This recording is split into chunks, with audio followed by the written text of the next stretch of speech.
Hello everyone, my name is Adam and welcome back to pliplop.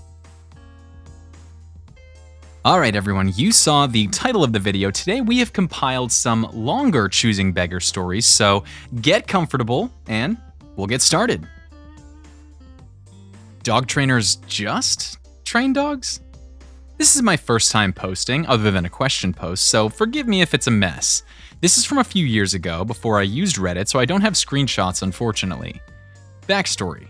I'm a dog trainer. I specialize in behavioral issues, rehabilitation, and service dogs, but I also train regular cases. I'm a part of many dog-related social media groups, some just for certified dog trainers, others open to the public. The Choosing Beggar originally discovered me in a public dog group. That's where this story starts. Now, onto the story. Notification. Choosing Beggar has sent you a new message. Mark as spam or reply. I saw you in the public dog group. You train dogs? Hello, Choosing Beggar. Yes, I do. I offer appointments Tuesday through Saturday every week across my city and the surrounding area. How much? Prices are dependent on the type of training needed, location, and sometimes vary slightly depending on variables in certain areas. You can see my price lists on my website and my social media page to get an idea. Or if you'd like, I can ask you some questions and give you some more specific price. Your price list doesn't tell me anything. Okay, so I'll ask some questions to get to know how much it would be. Would you like to do that? Okay. Great. First, I need to know what type of training you're looking for or what you would like my help with. Come, sit, fetch, get the paper, jumping through a hoop, riding a bus, cleaning, sleeping. She literally gave me a list of about 40 different things that she wanted her dog to learn. Some possible to teach a dog, some very difficult, some impossible to expect a dog to do. Okay, that's quite the list. Do you mind clarifying what you mean by riding a bus and cleaning and sleeping? You should know. You said you're a dog trainer. I just want to make sure I understand what you mean by that. It's important we're on the same page and I understand the exact things you'd like to teach your dog. Sleeping equals sleeping. Cleaning equals cleaning. Riding a bus equals riding a bus. Well, dogs don't need to be trained to sleep, so no worries there. I'm happy to help train your dog to clean up its toys. Is that what you mean? As for riding a bus, only service dogs can ride the city bus. Is it a service dog, or are you planning on training your dog to be a service dog? Sure, yeah, I want a service dog. I was struggling to understand what she wanted. She seemed so wishy-washy. She kept changing her mind about what she wanted my help with. I continued asking her questions to try to fully understand what she wanted. I put a training plan together and gave her my prices. At this point, she had showed no sign of being a choosing beggar. She booked an appointment, and I told her if she has any questions between now and the appointment, she's welcome to ask. She did contact me quite a bit and ask questions, but they were mostly about dogs, not dog training, i.e., is this breed a good family dog? Is it better to get a year-old dog or a little puppy? Is this breed good? Whatever that means. I've been asked these kinds of questions many times, so none of this raised a red flag. Fast forward to the appointment. I get to the Choosing Beggar's house, which is about a 45-minute drive for our consultation/appointment. I drove a bit outside the area I usually go, but she agreed to the travel costs and really wanted me, so I made an exception.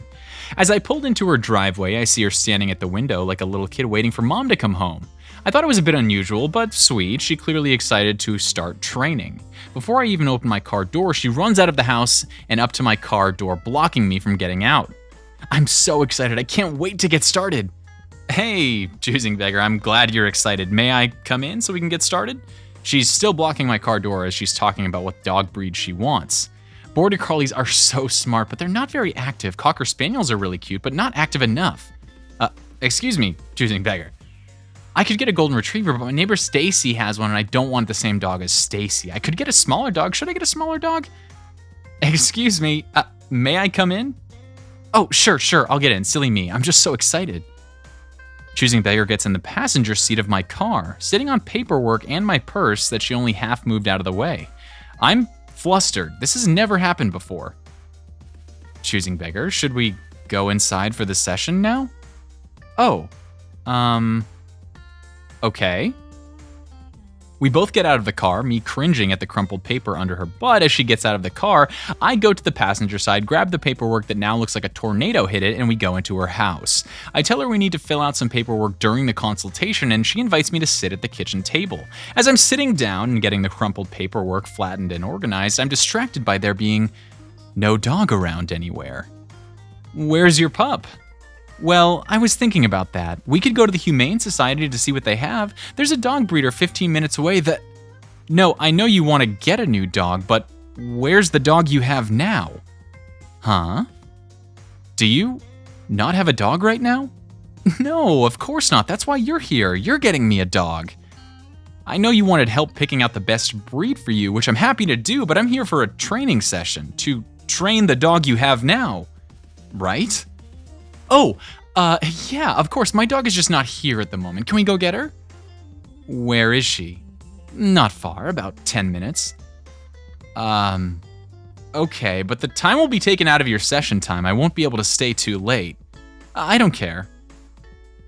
I'm sitting there confused. This is so unusual, and I have a weird feeling. About what, I don't know. But I just have a weird feeling about this. Nonetheless, we jump in the car and head to the address she gave me. When we get there, she tells me to stay in the car for a minute while she goes in to pick up her dog. She goes inside, and after about 30 seconds, I go inside as well. She's the second person in line for the receptionist. There's a large play area for the dogs that you can clearly see from the front desk. I stand near the choosing beggar, but behind a bit. That wasn't intentional. She knew I was coming in and heard me walk up. I expected her to say something like, "Hi, I'm choosing beggar, I'm here to pick up Fido." But instead, she started asking the woman about dog breeds, ages, number of puppies, etc. "I'd like that one, please." "You'd like to adopt?" "Yeah, I want to adopt that one with the white spot on its ear." "Sure, he's up for adoption, but we had hoped him and his brother would stay together." "Okay, both of them." "That's a big decision. Are you sure you want both puppies?" "Yep." She had already gone through everything and had been cleared as someone who can adopt from them, shortening for the post's sake. "How would you like to pay?" "Oh, I brought someone. I'll go get her. Be right back." She turns around to go back to the car where she still thinks I am. She sees me standing near the reception, and I could see her trying to figure out how much I heard. She tries to con me into paying a small fee for her dog staying there, which she would then pay me back when she pays for the training session. Spoiler alert, she had no plans to pay me for the session. I immediately explain that I will not be buying her 2 puppies. I will not be buying all the puppy supplies before she asked, and even if I did, I will not be training a puppy immediately after bringing them home. She looked very confused and said, "But hello, it's your job. You're a dog trainer. You even have puppy training listed on your prices." So I then had to explain that yes, I train puppies, but any dog that I train is not paid for by me. I simply train them, that's it. Nothing more, nothing less. She still didn't understand, or maybe she just didn't like that. She tried to manipulate me into paying for the puppies and their supplies. I told her, "You either get in the car right now so I can drop you off at your house, or you can find a way home yourself." She continued to bitch, whine, and manipulate, so I left her to find her own way home. After I drove around the block to give her one more chance to get in the car. What happened after that? Well, you know, it's the age-old story. She went full Karen and left me really bad reviews in every way, on every platform, and from every account she should. Unfortunately, it worked. I struggled for a while because of that, but luckily things have improved. I have a good reputation, and she's got the opposite. I'm a dog trainer. That means I train dogs. Wow, okay. Well, that was a lot. There is certainly much to unpack there, but I do want to take some time to go through some of the top comments on this one because I feel like they always add good context. Average Homunculus says, "Honestly, I would have bowed out of the whole thing after 'you should know. You said you're a dog trainer.' That's not the kind of person I want to be working with. It's a sign of their communication style. The whole sleeping equals sleeping thing that she followed up with was also really rude, especially since you were being so professional and diplomatic. Sorry for your wasted time." Yeah, couldn't agree more. Really bad vibes from the start. Kraydez adds, "Sorry you had to go through this, but this story left me wondering whether this person has mental issues. Her responses, her grasp on basic aspects of social conduct, and her overall behavior is very childlike. You've also spotted this when you saw her waiting by the window like a kid. Her sitting on your stuff shows lack of awareness, fitting a child, and not being able to grasp how rather basic stuff works. Train my dog to ride the bus. This comes from a mind that is having a hard time differentiating between fantastical thinking of a child and the more logical and grounded thinking of an adult. Not saying what she did was right, but just by reading this, I'm getting the vibe of a troubled individual that requires some sort of mental help." Yeah, I mean, this all makes sense. These are certainly some great points. Let us know what you all think in the comments. Really curious to hear your thoughts or your hot takes on this story. And let us know if you like these longer form ones in general. Love to hear your feedback. So we'll end it on that. Thank you all so much for watching. If you enjoyed the video, please consider giving it a like or letting us know in the comment section down below, of course. And if you enjoy these types of videos in general, please consider subscribing. It'll really help us out. Thanks again for sticking around, and we'll see you in the next one.